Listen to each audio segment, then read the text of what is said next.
사사기 4장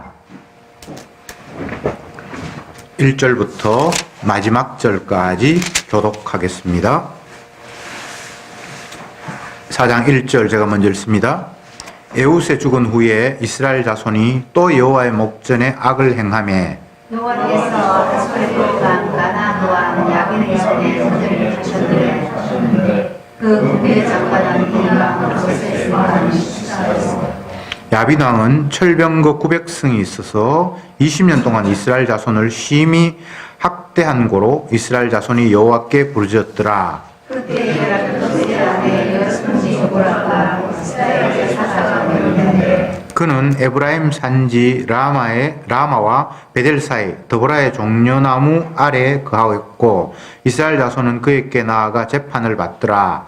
드보라가 내려 아노함의 아들 바락을 합달리 비가스에서 일어나가 그에게 이르되 이스라엘 하나님 여호와께서 이같이 지명하지 아니하셨느냐 이르시되 너는 달리자손과 스스로에서 일하며 답을 사놓으라. 내가 야빈의 군대 장관 시스라와 그 병거들과 그 무리를 기손강으로 이끌어 네게 이르게 하고 그를 네 손에 붙이리라 하셨느니라.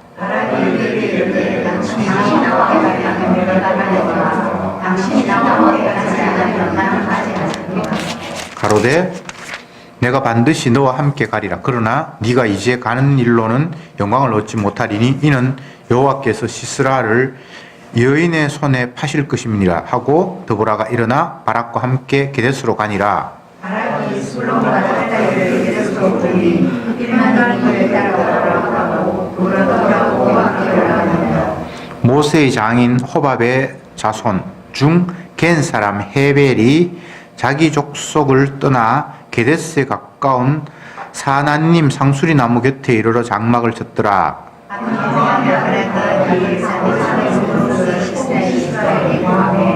시스라가 모든 병거 곧 철병거 900승과 자기와 함께 있는 온 군대를 이방 하로셋에서부터 기손강으로 모은지라.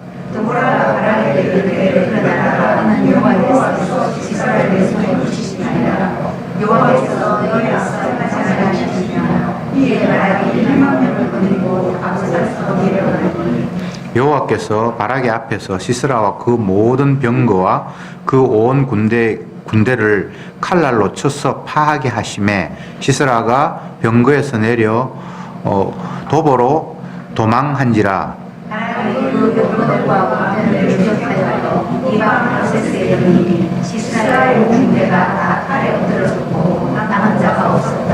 시스라가 도보로 도망하여 겐 사람 헤벨의 아내 야엘의 장막에 이르렀으니 하솔 왕 야빈은 겐 사람 헤벨의 집과 화평이 있음이라. 야엘이 나가 시스라를 영접하며 그에게 이르되 나의 주여 오소서 내게로 들어오시고 들어가지 마소서.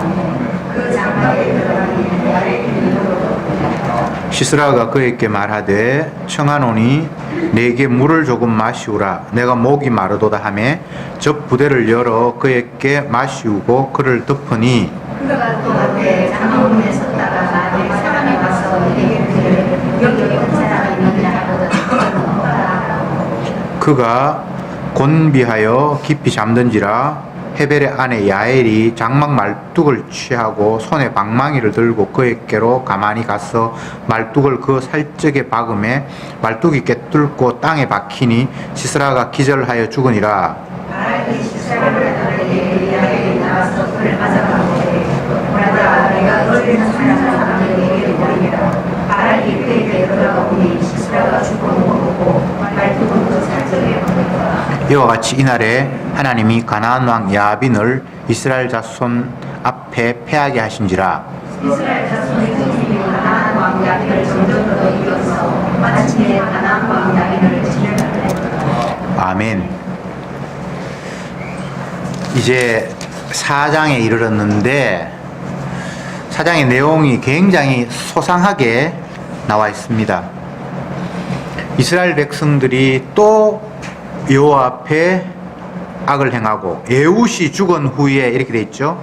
그러니까 에웃 선지자가 왼손잡이로서 적들을 이제 물리치고 에훗이 살아있을 동안에는 이스라엘 백성들이 범죄를 좀 덜하고 정신을 좀 차렸는데 에훗이 죽고 나니까 또 이스라엘 백성들은 하나님 앞에 범죄를 해서 악을 행했고, 그러니까 하나님이 또 다른 적을 보냈는데 이제는 가나안 왕 야빈을 일으켜서 이스라엘을 괴롭게 했는데 20여 년 동안 너무나 고통을 주어서 그들이 참다 못해서 하나님 앞에 부르짖으니까 하나님께서 또 사사를 보내서 그들을 구원하는데, 이번에는 여자 사사 드보라를 하나님께서 세우셨습니다. 그래서 여자가 직접 전쟁에 나가지는 않고 전쟁할 만한 사람을 하나님께서 시켜서 그 사람은 장군이 되겠죠. 이 본문에는 보면 누구라고 되어 있습니까?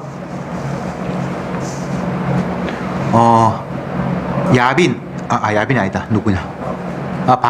바락이라는 사람을 하나님께서 세우셨는데, 그렇게 여사사 드보라가 바락에게 하나님께서 적을 당신이 물리치라고 하셨고, 그 적을 당신의 손에 붙여주셨으니까 당신이 나가서 싸우십시오. 이렇게 하니까 그 바락이 하는 말이, 선지자 당신도 함께 가면 내가 가지만 내가 혼자 가는 것은 자신이 없습니다. 알겠습니다. 내가 동행하지요. 그렇지만 내가 동행하는 이 일을 통해서 이번에 전쟁에서 승리했을 때 그 승리는 당신에게 영광이 돌아가는 것이 아니라 어떤 여자가 영광이 돌아갈 것입니다. 뭐 이런 이야기를 하고, 그렇게 해서 이제 전쟁이 붙었는데 어쨌든 하나님께서 이스라엘을 이기게 하셔서 적 장수가 도망을 가다가 자기가 아는 어떤 집에 들어갔는데 그 집에 여인이 있다가 그를 맞이해서 그가 잠드는 사이에 말뚝을 가지고 그의 몸에 박아서 그를 죽게 해서 결국은 적장을 죽인 것은 여인이 죽였다. 뭐 이렇게 하면서 본문이 이제 끝이 났습니다. 우선 이 본문을 통해서 우리가 생각해 볼 것은 이스라엘 백성들은 왜 사사가 죽으면 또 범죄하는 그런 완악한 모습으로 여호와를 떠나서 악을 행하는 것으로 돌아가 버리고, 또 그렇게 돌아가니까 하나님이 이방 나라를 강하게 해서 이스라엘을 괴롭히고, 괴로움을 참다가 못 참으니까 하나님 앞에 부르짖고, 그럼 또 하나님이 사사를 보내고, 이런 패턴이 사사기에서 계속해서 반복돼요.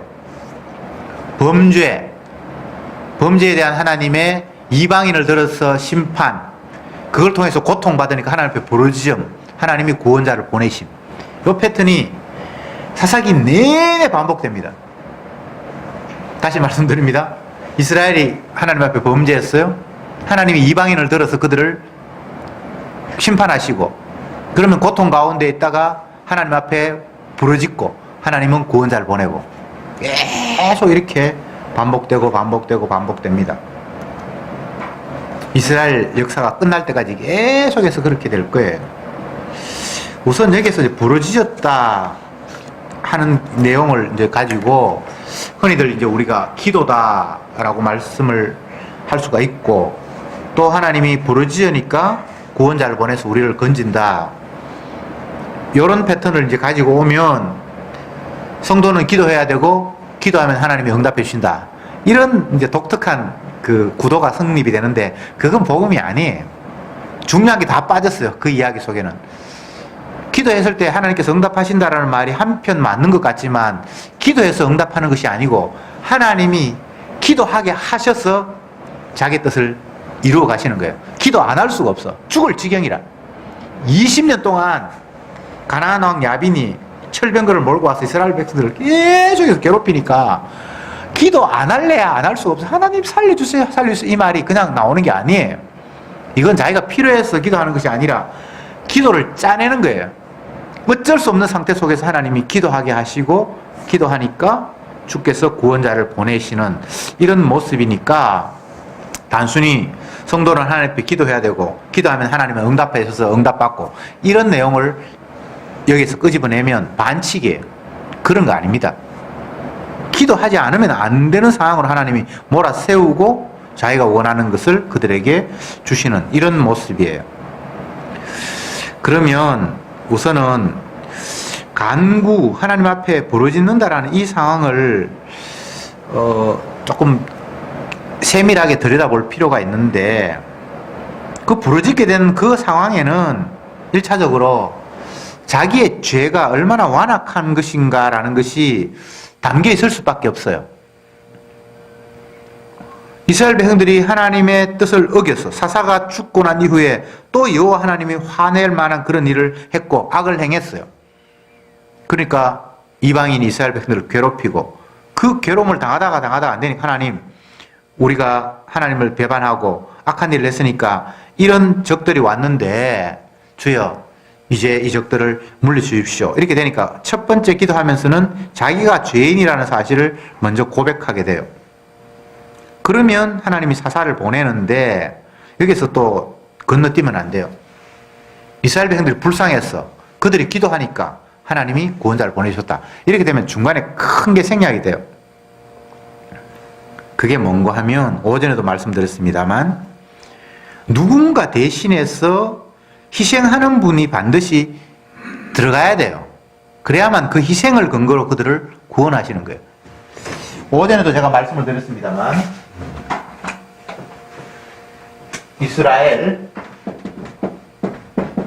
이스라엘이 다른 존재가 아니라 죄인의 대표예요. 다 죄인이지만 이스라엘이라는 한 죄인을 불러서, 오늘도 본문에도 보면 에훗이 죽은 후에 이스라엘 자손이 또 여호와 목전에 악을 행하여, 그렇잖아, 그죠? 이스라엘 하나님 불렀는데 이 사람은 죄인이라는 사실을 계속 폭로하려고 이스라엘 하나를 딱 불렀어요. 그러니까 이제 죄인이니까 여기 이제 심판이 따르고, 심판이 받으니까 너무 고통스러워서 하나님 앞에 기도하고, 그런데 요 이제 기도라는 것에서 중요한 것이 첫 번째, 자기 자신이 죄인이라는 사실을 인정하는 거예요. 하나님, 우리가 죄를 범했기 때문에 가나안 왕 야빈이 우리를 이렇게 괴롭히는군요. 내가 잘못했습니다. 불쌍히 여겨주십시오라고 이제 죄인임을 고백하는데, 두 번째는 여기 바로 하나님께서 응답하신다, 구원하신다, 구원자를 보내신다, 이렇게 되면 안 되고, 여기에는 대속자가 있어요. 대신 그 죄를, 너희들이 지금 죄인이어서 압박을 받고 있지, 이제 내가 너희들을 풀어줄 텐데, 그러면 너희들을 대신하는 압박자, 지금 현재 너희들이 고통받는데 너희들의 고통을 풀어주기 위해서는 너희들을 대신하는 고통받는 사람이 누가 있어야 돼요. 그리고 난 이후에 하나님께서 구원이라는 것을 허락하시는 이런 구도거든요. 근데 우리는 자꾸 이게 대신하는 사람, 내가 저주 받아야 되는데 내가 회개를 했으니까 이제 나를 용서해준다, 이렇게 끝나면 안 되고, 내한테 쏟아지는 저주를 내가 저주에서 해방되기 위해서는 다른 누구가 저주를 이제 받는 식으로 옮겨가는 거예요. 아시겠습니까? 이것을 이사야에서는 우리 무리의 죄악을 그 아들에게 담당시키셨도다. 이스라엘 백성들이 죄인이어서 심판받는 건 당연한데 이들이 기도하니까 풀어주는데 그 대신 그 저주가 대신 받는 대속자가 반드시 있다는 거예요. 아시겠습니까? 성경이 이런 구도로 이야기가 진행이 되니까 이걸 놓치면 안 됩니다.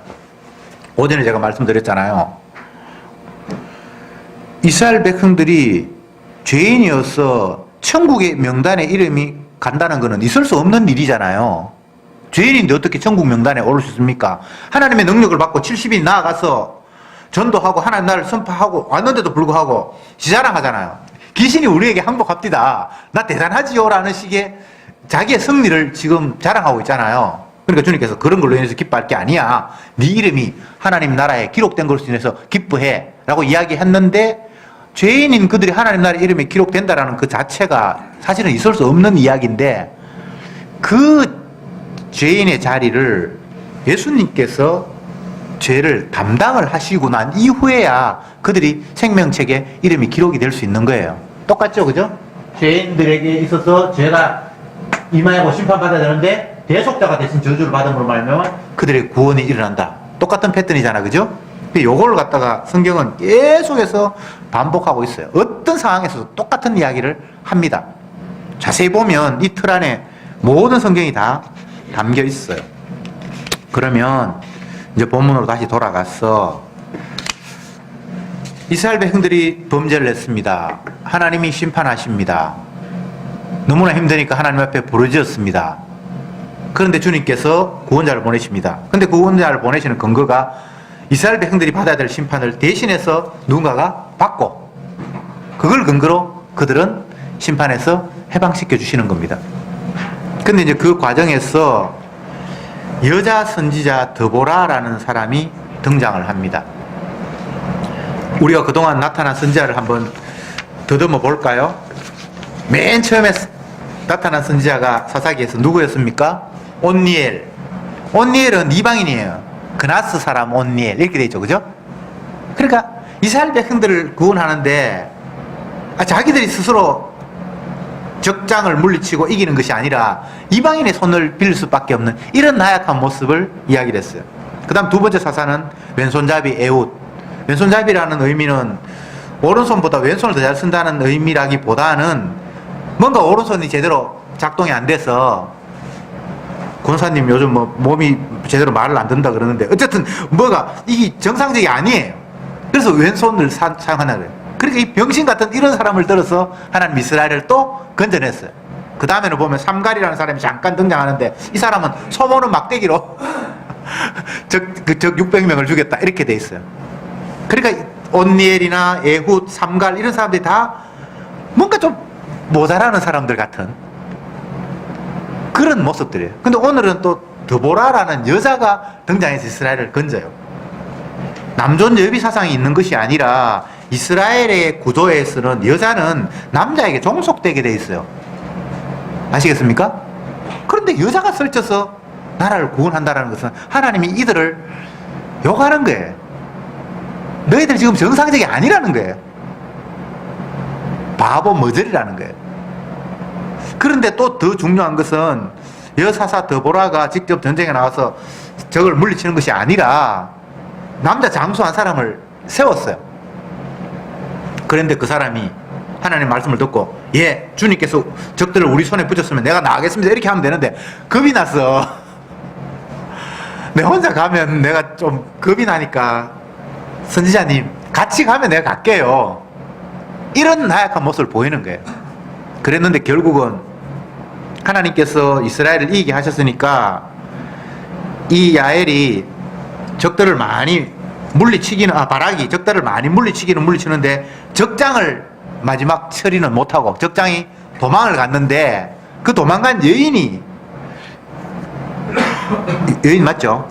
예, 그러니까 도망간 적장이 어떤 여인의 집에 들어갔는데 그 여인이 잠드는 그 적장을 말뚝 박아서 죽임으로 말미암아 전쟁이 끝이 나버리는 거예요.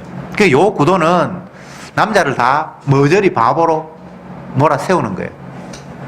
여자사사 드보라에 의해서 이스라엘의 구원이 출발했다라면 여인 헤벨의 아내 누굽니까? 야엘이 결국은 적장을 이기는 거예요. 이 사람은 장군도 아니고 그냥 가정집 여인인데 이기는 거예요. 그리고 이 모습 속에서 이스라엘 백성들이 참으로 별 볼 일 없는, 여인의 손에 의해서 겨우 구원받을 수밖에 없는 나약하고 연약한 존재에 지나지 않는다, 이런 상황을 주님께서 말씀을 하시는 거예요.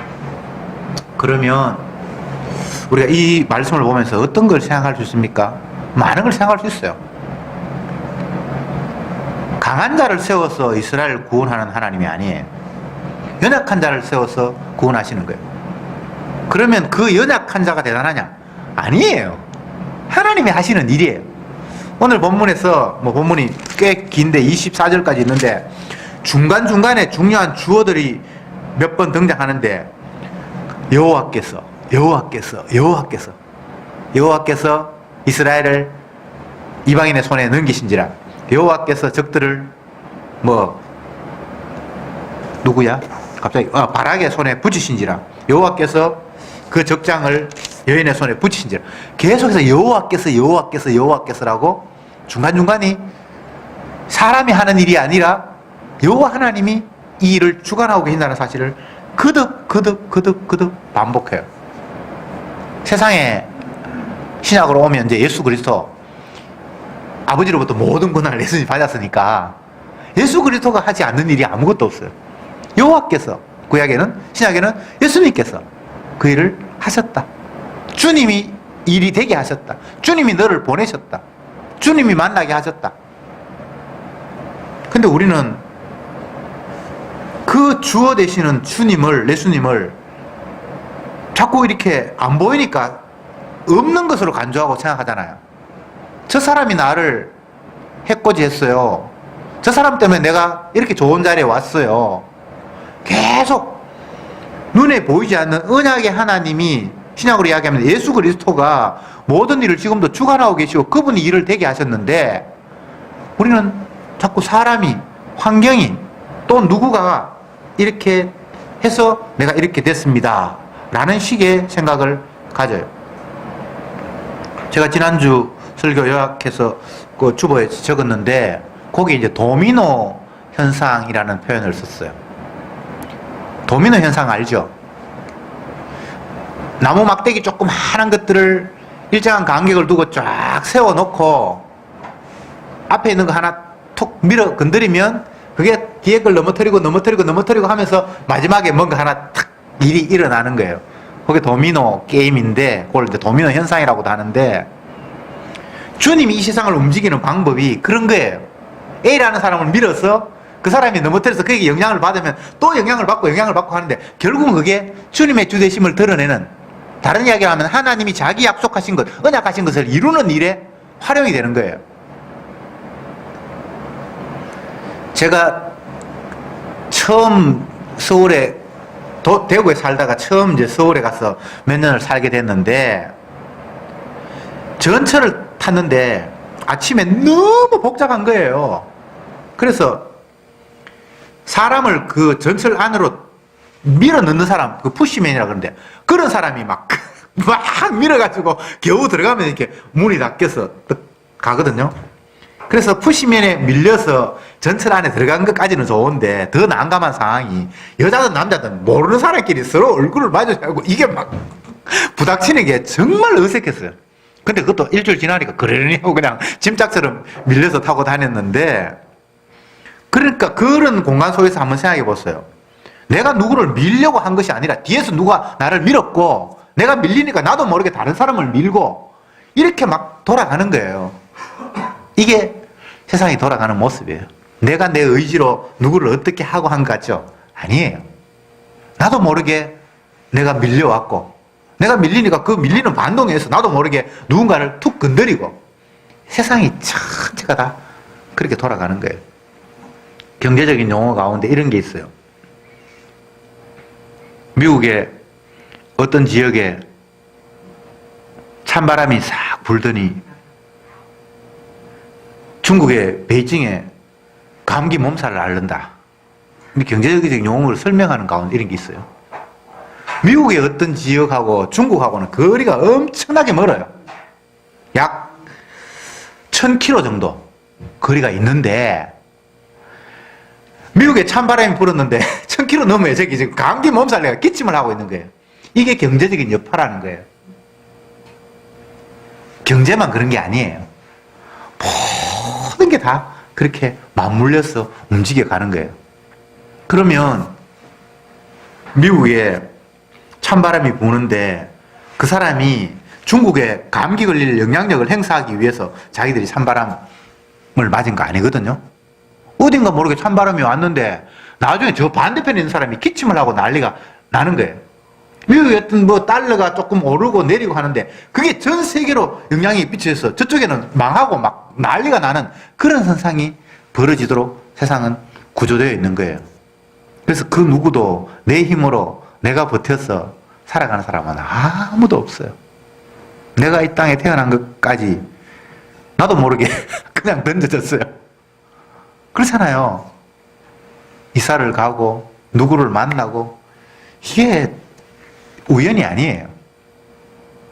모두가 다 참새 한 마리가 시장에서 거래되는 것, 뭐 참새가 거래되는 것이지 맞다.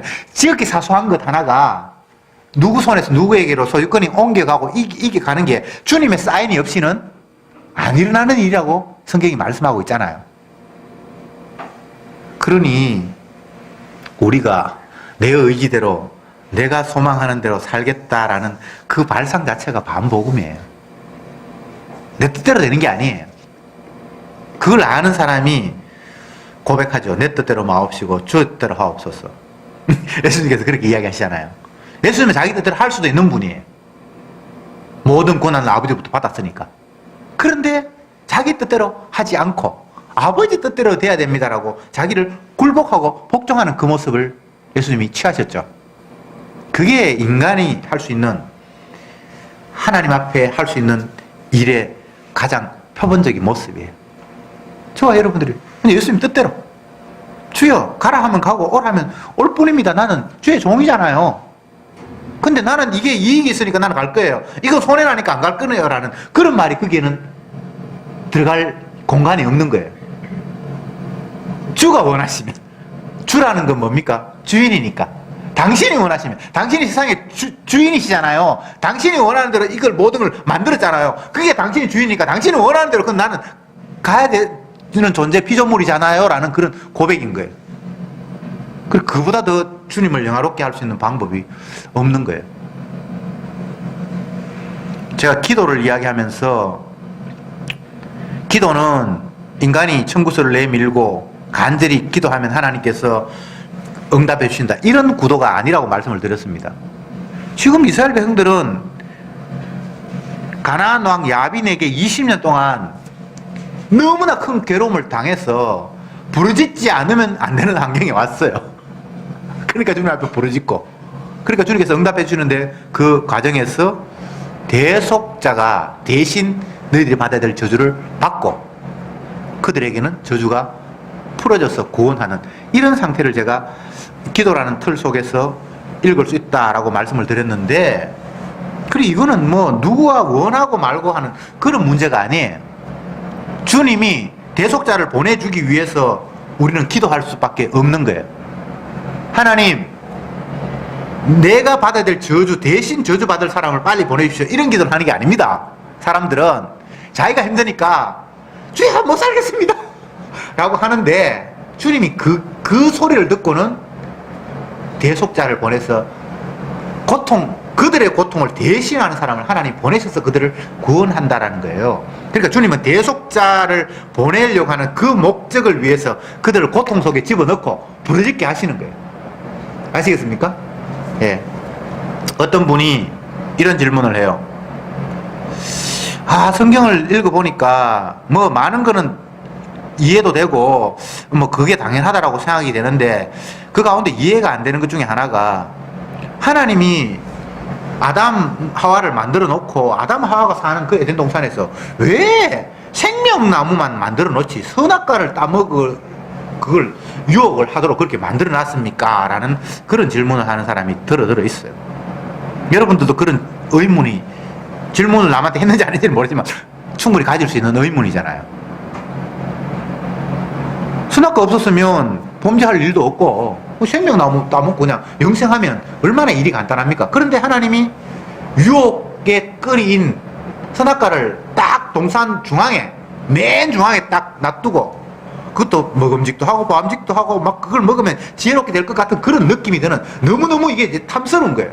그냥 모양이 없고 맛없어 보이면 쳐다봐도 안 볼 텐데 왜 그렇게 했습니까? 라고 이제 사람들이 묻는데, 이게 바로 대속자를 보여주기 위한 사전 작업이에요. 범죄를 해야 대속하실 분을 보내시잖아요. 하나님의 아들이 등장해야 되잖아요. 그러니까 중요한 것은 여기서 이 대속자, 이 대속자 때문에 앞에 있고 모든 게 다 이제 돌아가는 거예요. 우리가 사사기를 보면 당장 구원자 사사에게만 집중을 하는데 그렇게 하면 안 돼요. 저주받을 이스라엘, 심판받을 이스라엘 대신해서 누군가가 심판받아서 그들이 고통으로부터 해방이 되는 거예요. 그걸 놓치면 성경 전체가 다 엉터리 없는 게 돼요.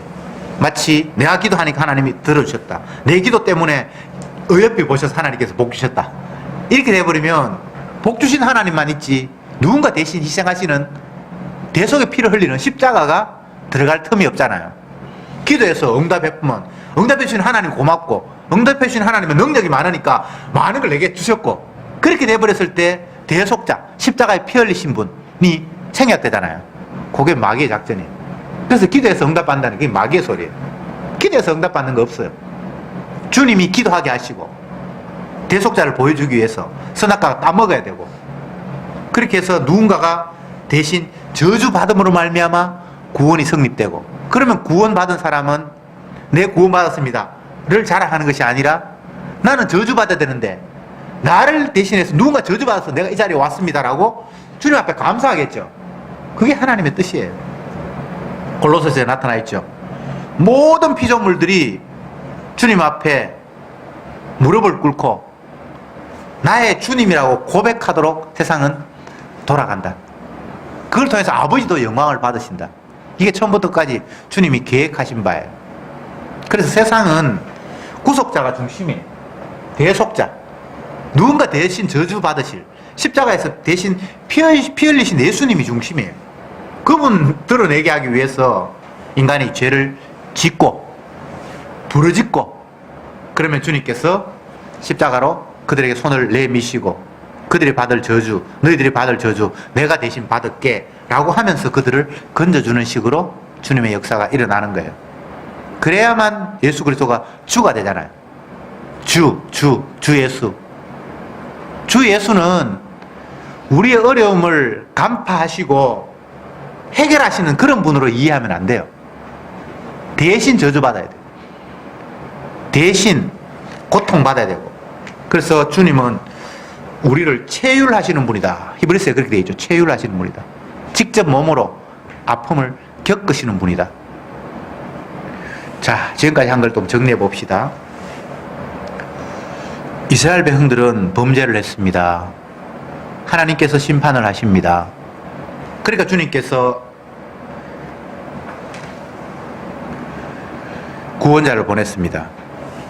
그런데 그 구원자를 보내는 과정 속에서 생략되기 쉬운 대속하시는 분, 너희가 받아야 될 저주를 누군가가 대신 받음으로 말미암아 너희가 저주에서 해방되는, 그것이 성경에는 핵심입니다. 그것 빼버리면 성경 전체가 앞뒤가 다 무너져요. 연결이 하나도 안 돼요. 오늘날 기독교가 다른 복음, 다른 예수, 다른 영이 된 이유가 무엇입니까? 대속자가 자꾸 생략되는 거예요. 어려움을 겪었다. 내가 죄를 범했다. 내가 죄를 깨닫고 하나님 앞에 회개했다. 하나님 용서해 주셨다. 이렇게 바로 가버려요. 대속자가 자꾸 생략이 돼버려요. 그래서 그게 종교가 되죠. 그게 우상이 돼버리죠. 왜 하나님이 이스라엘 백성들을 성전에서 내가 너희를 만나주겠다라고 하시는 겁니까? 성전에 가면 하나님 얼굴이 계십니까? 성전에 하나님의 집이어서 거기 가면 하나님을 맞대면 할 수 있어서 성전에 오라고 말씀하시는 겁니까? 그건 아니잖아요. 성전이라는 곳은 제물의 피가 뿌려지는 곳이잖아요. 제물이 죽는다는 것은 제물 드린 인간이 죄 때문에 죽는다는 이야기를 그 속에 담아냈어요. 그 죽음 속에 주님께서 만나주시는 거예요. 너희가 죄 때문에 죽었지. 그러면 내가 만나줄게. 얼굴로 만나는 게 아니고, 그게 성전의 의미예요. 그게 십자가의 의미이기도 하고.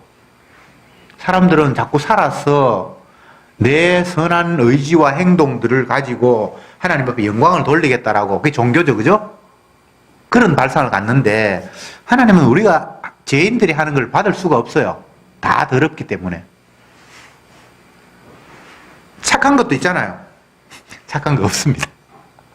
이게 제일 어려운 부분 중에 하나인데, 성경은 시작부터 인간을 하나님이 계신 에덴, 여기 생명나무가 있어요. 여기서부터 추방이 돼버렸어요. 인간은. 맞죠?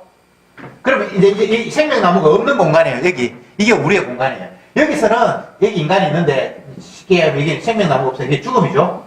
죽음인데 여기서는 뭘 해도 이거는 생명하고 상관이 없는 거예요. 이렇게 하나님 딱 구도를 나눠놓고 말씀을 이제 시작을 하세요. 그러면 이쪽에서 제사를 드리고 번제를 드리고 말씀을 순종한다고 그러고, 이게 전부 다가 생명이 없는 짓이에요. 방법이 없어요. 그런데 나중에 신약시대에 오면 생명나무 대신 예수님 이 땅에 하나님으로 이렇게 투입이 되어버리는 거예요. 신약에서. 그래서 오늘 예수님께서 누가복음에서 10장에서 아버지가 모든 권한을 내게 주셨으니 이렇게 등장하시는 거예요. 그래서 사람 앞에 나타났어요. 그런데 그러면 그 생명나무를 다 알아보느냐? 아니에요. 아들의 소원대로 계시를 준 자만 어린아이가 돼서 그걸 알아보는 거예요. 이게 성경의 이야기잖아요. 그런데 아들이 투입되는 것도 없고 인간이 완전히 이 에덴 동산 생명나무가 없는 이 상태 속에서도 여기서 사람들은 이걸 죽음이라고 생각하지 않고 여기에도 선도 있고 악도 있고 죽음 가운데서 선악을 자꾸 나누고 있는 거예요. 학생이 학교를 가야 되는데 학교 안 가고 다른 데 놀러 갔어요. 그래서 뭔가 공부를 하고 뭘 한다고 난리를 치는 거예요. 이건 학생으로서의 태도가 아니에요. 부모님이 등록금 주고 책가방도 사주고 뭐 책도 사주고 참고서 사주고 학교 가라고 보내놨는데 학교 안 가고 뒷산에 놀러 가서 거기서 나는 엄마가 이런 거 기뻐하니까 나무 풀 같은 그런 걸 잔뜩 가방 안에 집어넣고 우리 어머님 이거 참 꽃 이뻐하겠지 라면서 산에 가서 풀을 잔뜩 뜯어다가 집에 가서 엄마가 기뻐하는 거 내가 산에 가서 뜯고 왔어. 이 모습하고 똑같은 거예요. 학교 안 가고 네가 그거 했다고. 인간이 하는 모든 일들이 생명나무가 없는 곳에서 모든 하는 일들이 다 악이에요. 이거 선 없어요. 근데 인간의 입장에서는 요거는 엄마가 기뻐하는 거라고 생각하면서 자기 나름대로 선을 만들어내요. 윤리도 만들고 도덕도 만들고 뭐 봉사하니 뭐 희생하니 오만 걸 만들어요. 선 없습니다. 부자 청년이 예수님께 찾아와서 내가 무슨 선한 일을 하여야 영생을 얻을 수 있겠습니까? 그러니까 예수님께서 하신 말씀이 선한 분은 아버지밖에 없는데 여기 이 땅에서 뭐 선을 논해? 에이 바보야. 그 이야기를 했다 이 말이죠. 그래서 우리는 선이 나올 수가 없습니다. 내게서는 선한 게 없어요. 뭐 예배드리면 선하고 없어요. 어떤 것도 선한 게 없어요. 그래서 우리가 하나님 앞에 드려서 하나님이 기뻐 받을 수 있는 게 아무것도 없어요. 하나님이 인간이 드리는 걸 받질 않아요. 하나님이 받는 것은 흠없는 어린 양의 제물만 받아요. 쉽게 이야기하면 자기 아들의 십자가의 죽으심만 제사로 인정해요. 나머지는 뭐 우리가 내 몸을 드려도 내 아들을 드려도 내 재산을 갖다 바쳐도 그 무엇에도 생명나무가 없는 곳에서 자기들끼리 장난치는 거예요. 아무 의미가 없어요. 그럼 의미 없으면 왜 하는데? 사람들이 그렇게 묻는데 이거 말고는 다른 할 게 없어요. 의미가 있어서 하는 게 아니고 그러니까 주님이 밀어대니까 우리는 이것도 하고 저것도 하는 거예요. 그러니까 하는 거에 의미 두지 마세요. 아 내가 이거 했으니까 이건 좀 보람이 있다 그런 생각하지 마세요. 보람 있는 거 아무것도 없습니다. 오전으로 말씀하면 70인이 주님께서 보내셔서 가서 귀신 쫓아내고 만일을 했어요. 그거 의미 없어요. 귀신 쫓아내면 생명나무에 선악 뭡니까? 생명책에 이름이 기록됩니까? 아니죠. 그렇게 예수님께서 귀신 쫓아내는 걸로 기뻐할 일이 아니다. 너 이름이 생명책에 기록된 것으로 기뻐해라. 생명책에 기록된 근거는 어떻게? 그건 예수님의 자기 희생이 있어야 돼. 대속의 피를 흘려야 돼. 지옥 가야 할 그들을 대신해서 예수님이 저주받는 그 관계성 속에서만 생명의 책에 이름이 기록되는 거예요. 그걸로 인해서 기뻐하라는 거예요. 이스라엘 백성들이 범죄하고 또 하나님으로부터 사명을 받아서 적장을 물리쳐라는 그 사명을 받은 바락이 믿음이 없으니까 불안해서 선지자님 당신이 가면 내가 따라가겠습니다. 내가 겁이 났어. 못 가겠어요. 라는 이런 초라한 모습이 결국은 주님의 대속을 보여주기 위한 모든 그림이에요. 근데 바락이 놀랍게도요. 히브리서 11장 믿음의 사람들의 그 명단에 쭉 나오는데 보면 그게 바락이 나와요. 한번 찾아볼까요? 히브리서 11장 한번 찾아봅시다.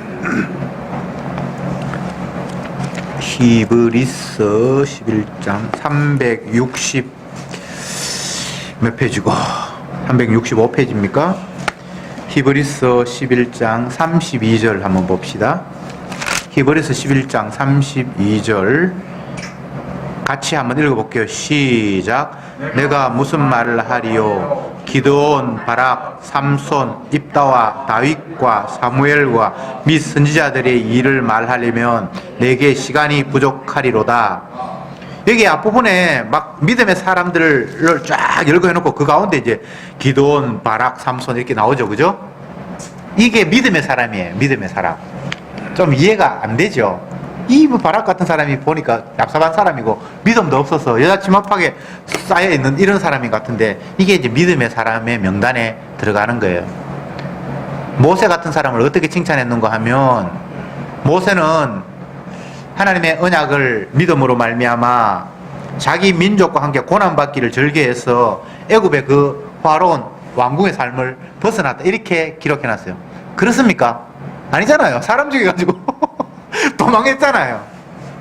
근데 주님이 그렇게 보지 않는 거예요. 결과적으로 주님은 이들의 모든 삶을 당신의 뜻을 이루는 일에 그들을 이용했어요. 제가 도미노 현상이라고 얘기했는데 이들은 그렇게 해서 그렇게 나갈 수밖에 없도록 만들어 놓은 거예요. 근데 결국은 주님께서 그게 다 나의 일을 하는데 너희들이 도움이 되었고 그래서 믿음으로 살았다라고 인정하는 거예요. 이걸 마태복음 24장에서는 양과 염소를 주님이 분류를 하시는데 양은 오른편, 염소는 왼편. 그리고 오른편에 영생의 편에 선 사람들이 황당한 거예요. 나는 주님을 위해서 아무것도 했는 것도 없는데 내가 왜 여기 있습니까? 지극히 작은 자에게 한 것이 내게 한 것이다. 그 지극히 작은 자에게 누가 했는지도 몰라요. 마치 바락이 그냥 겁이 나서 나 안 갈래요, 안 갈래요. 선지자님 같이 가시면 내가 따라갈게요. 그냥 그렇게 갔는데 결국은 그 모두가 주의 일을 하시는 일에 주께서 활용하셨다고 너 잘했다라고 박수쳐서 칭찬하시는 게 성도예요. 잘한 거 아무것도 없어요. 다윗이 뭐 훌륭합니까? 솔로몬이 훌륭합니까? 모세가 훌륭합니까? 모세가 엄청난 일을 하는데 그게 오전의 말씀처럼 70인에게 내가 너희들을 그런 권한을 줬어. 너희들이 한 것뿐이다. 그러니까 귀신 쫓아냈다고 해서 뭐 그게 네 능력도 아니고 그거 기뻐할 거 아무것도 없다. 이런 이야기예요. 모세가 홍해 바다를 지팡이로 가르고 뭐 기도할 때 반석에서 물이 나오고 하늘에서 만나가 내리고 인간적으로 보면 모세가 대단한 일을 한 것처럼 보이는데 그냥 그걸 하나님께서 그걸 통해서 하신 것뿐이에요. 여호와께서 하게 하셨어요. 그 가운데 인간은 계속해서 하나님께 원망하고 주님 내가 이 백성을 낳았습니까? 이 백성들 어려운 말이 있으면 나한테 찾아와서 뭐 내놔라 그러는데 내가 무슨 방법으로 이들의 요구를 들어줬습니까? 매일 원망을 해요. 그게 인간의 모습이에요. 근데 나중에 보니까 주님이 그를 믿음의 사람이라고 내 약속을 믿고 애굽왕의 바로의 공주로서의 왕자로서의 호화로운 삶을 버리고 떠났다라고 이야기를 하는 거예요. 그래 떠난 거 아닌데 지금 무엇을 말씀하시는지 여러분 이해가 됩니까? 이게 주님이 우리를 대우하시는 방법이에요. 그러니까 얼마나 미안하겠어요. 주님 앞에 나는 그런 목적으로 한 게 아닌데 떠밀려가지고 그냥 뭣도 모르고 이것 좀 왔는데 아이고 네가 여기까지 오는데 고생했다 이렇게 주님 말씀하시는 거예요. 마치 야곱이 욕심을 가지고 내가 상둥인데 내가 형이 되고 싶어 장자의 명분을 내가 받고 싶어 온갖 거짓말을 다 시키고 심지어는 애가 태어나는데 서로 아이들끼리 서로 경쟁하고 마누라들끼리 서로 경쟁하고 외삼촌한테도 재산 더 많이 빼들려고 싸움하고 근데 결국은 야곱이 자기가 사랑한 아들 라헬에게서 태어난 아들 요셉을 다른 형제의 미움에 의해서 잃어버리죠. 죽은 줄 알았죠. 피 묻혀가지고 보냈으니까 완전히 잃어버린 거예요. 근데 나중에 보니까 그 아들이 애굽에서 총리 대신이 되어서 그 형제들을 아버지를 다 애굽으로 부르잖아요. 그때 야곱이 하는 이야기가 뭡니까? 바로왕에게 찾아가서 당신이 나이가 얼마나 됐습니까? 내 나이가 몇 살인데 내가 참 험악한 세월을 보냈습니다. 이렇게 이야기하죠. 주님의 떠밀려서 내가 이 자리까지 왔다는 거예요. 나는 내가 뭐 축복받고 내 아들 어떻게 잘 되고 뭐 내가 사랑하는 아들 11번째 아들이에요. 11번째 사랑하는 아들이 요셉이 그 아들에게 뭔가를 해주려고 안간힘을 썼는데 때때 옷 입히고 11 아들 다 제쳐놓고, 근데 그 아들을 주님께서 빼앗아 가버리고 인간의 힘으로 아무것도 되는 게 없었어요. 근데 결과적으로 떠밀려 왔는데 보니까 그 자리에 딱 와 있는 거예요. 네가 정말 수고했다 그럴 때 얼마나 부끄럽겠어요. 주님, 나는 평생 내 욕심밖에 부린 게 없는데요 라고 말할 수밖에 없잖아요. 근데 그 보니까 내 죄를 위해서 예수님이 대신 다 죄를 담당하셨다는 게 옆에 보이는 거예요.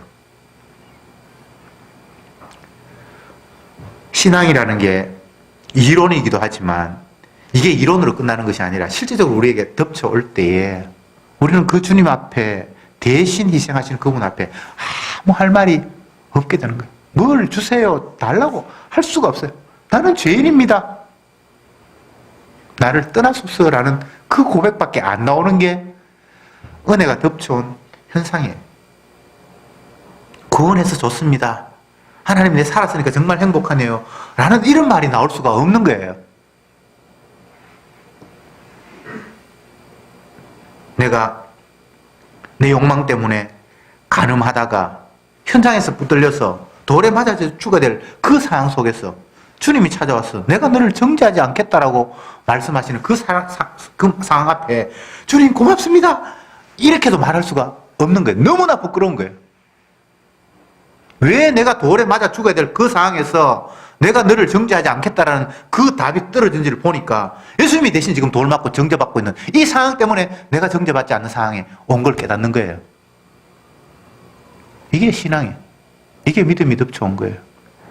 그러니까 정말 주님의 약속이 덮쳐올 때 대속자가 나를 대신해서 저주받았다라는 그 십자가 상황이 우리에게 닥쳐올 때에 모든 성경이 다 풀리는 거예요. 왜 하나님께서 그렇게 말씀하셨는지, 왜 우리는 아무것도 아니고 오직 영광은 주님께만 돌아가야 되는지를 이거는 설명이 필요 없어. 그냥 이해가 되는 거예요. 왜 주님 내 기도 응답 안 하십니까? 그런 말 할 필요가 없어요. 주님은 모든 걸 다 주셨어요. 우리를 위해서 아들을 주신 분이 너에게 필요한 것을 주시지 않겠느냐. 사실은 모든 거 다 주셨어요. 더 이상 우리에게 필요한 게 없어요. 생명을 주신 분이 뭘 아끼겠습니까? 다만 우리가 생명이 우리에게 덮쳐졌다. 그분이 대속의 저주를 받음으로 말미암아 내가 사함받았다는 것에 대한 깨달음이 부족하니까 자꾸 다른 걸 자꾸 생각을 하는 거예요. 아들 잘 됐으면 좋겠습니다. 우리 딸이 어떻게 됐으면 좋겠습니다. 자꾸 이런 소리 하는 거예요. 세상은 주님의 주되심을 위한 도미노 현상으로 모든 게 다 돌아가고 있어요. 무엇 하나, 참새 하나가 거래되는 것 하나가 이게 누구의 이익이나 손해를 의미하는 것이 아니라 주님이 자기 뜻 이루는 일에 활용하고 계신다고요.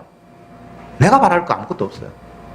주님의 주되심을 위해서 지금도 나를 밀어 세우고 내가 또 누구에게 영향을 주고 그냥 돌아가는 거예요. 그리고 우리는 떠밀리면서 또 내가 누구에게 영향을 주면서 주님이 자기 뜻을 위해서 주님의 주되심을 위해서 십자가의 사랑이 얼마나 큰가를 보여주기 위해서 오늘도 하나님이 이럴 일을 일으켰구나라는 그 깨달음 외에는 다른 의미가 아무것도 없어요. 요게 요렇게 되지 않고 요렇게 됐으면 좋겠는데 그런 생각할 필요 없어요. 바락이 내가 선지자가 말할 때 감사함으로 그냥 갔으면 내 손에 적장을 이기고 내가 참 멋있었을 텐데 라는 이런 생각 할 필요도 없어요. 내가 장군인데 적장을 내가 못 이기고 어떤 여인이 잡아 죽였어. 체면이 구겨지면 어떻습니까? 아무 문제 없잖아요. 주님이 자기 뜻 이런데 나는 똥태망태가 되고 내 믿음 없으니 그냥 드러나고, 근데 주님이 나중에 보니까 믿음의 사람이라고 나를 인정해 주시고. 여러분 기대하지 마세요. 폼 나는 그런 생각하지 마세요. 남들 볼 때 내가 좀 멋있는 사람이 됐으면 좋겠다는 그거 다 마귀의 장난이에요. 죄인이 멋있으면 얼마나 멋있겠습니까? 생명나무가 없는데 이미 죽음인데. 다만 이 죽음 속에 부활의 생명이 성령으로 찾아올 때만 그게 참 생명이 꼽히는 거예요. 나는 심었고 아볼로는 물을 주었으되 자라나게 하시는 분은 하나님뿐이다. 이 말을 오해하면 내가 안 심었으면 자라는 것도 없었지, 물 안 줬으면 안 자랐겠지, 이런 이야기가 아니고 심고 물 주는 거 그거 아무것도 아니라는 거예요. 주님께서 생명 자라나게 하기 위해서 강제로 나에게 심는 역할을 시켰고 누구는 물 주게 했을 뿐인데 결국은 자라나게 하시는 하나님이 그가 다 알아서 모든 일을 했다는 거예요. 인간을 거기에 공로로 집어넣지 않습니다. 근데 하나님께서 활용하셔서 누구는 물 주는 역할도 하고 심는 역할도 하기는 해요. 근데 내가 심었잖아요, 나 물 줬잖아요 라는 그 소리를 아무도 못하는 거예요. 이걸 깨달으니까 세례 요한은 나는 쇠해야 되고 그분만 흥해야 됩니다 라는 이런 고백을, 겸손이 아니고 사실을 파악하니까 그런 이야기 하는 거예요. 저와 여러분들이 이런 고백이 순간순간 툭툭 나도 모르게 튀어났으면 좋겠습니다. 그래서 대속의 피가 아니면 내가 아무것도 아니다라는 사실을 순간순간 깨달으면서 그 십자가 은혜 앞에 찬송 말고는 할 것이 없다라는 사실을 늘 깨달았으면 좋겠습니다. 기도합시다. 주님, 감사합니다. 어떤 상태가 오든 죄인인 우리는 내 고통이 아파서, 내 앞에 닥쳐오는 일들이 두려워서 살려달라고 부르짖는, 결국 나 편하자고 하나님 찾는 그런 죄인입니다. 그런데 주님은 그걸 이용하셔서, 그런 나의 욕망을 이용하셔서 네가 받은 저주 내가 대신 받았어, 너에게 평안을 줄게 라고 다가오시는 대속자임을 말씀을 통해서 또 확인했습니다. 결국은 내 기도 때문에, 내가 부르짖은 것 때문에 나에게 구원이 찾아온 것이 아니라 내가 받을 저주를 대신해서 받은 분이 있다라는 사실을 알려주시기 위해서 우리를 고통 가운데 몰으시고 부르짖게 하시고 구원자를 보내셨다는 사실을 다시 한번 확인했사오니, 구원받은 내 상태를 기뻐하는 것이 아니라 나를 대신해서 저주받으신 분이 계셨다라는 사실, 그것 때문에 구원이 일어났다라는 사실을 깨달으면서 날마다 대속의 피를 흘리신 그 주님을 찬송하며 경배하며 감사하는 저들이 되게 하옵소서. 예수님의 이름으로 기도드리옵나이다. 아멘.